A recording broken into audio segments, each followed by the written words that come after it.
okwetonda si kwangu era omuntu bwe yeewaayo najja n'akwetondera kitegeeza aba amaze okumenyeka. Kituufu.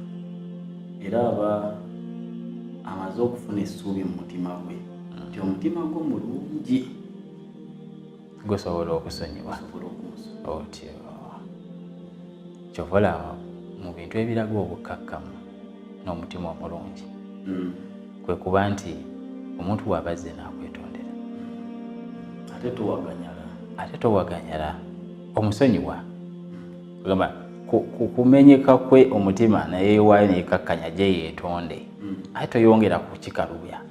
Otunira nabiyullahi Yusuf alayhi salaam, baganda bwe bajja ne bamwetondera ng'afuuse kabaka nga n'enjala egudde baagala kyakulya, byonna bye baamukola mu kumusuula mu luzzi n'okumutunda essente byonna bye yayitamu yabibuuka n'abasonyiwa. La tathriba alaykum al-yawma, mwejjeeredde. Yaghfiru llahu lakum wa huwa arhamur rahimin. nga tebeetaaga nnyo teyabafukamiza naye Allah abasonyiye.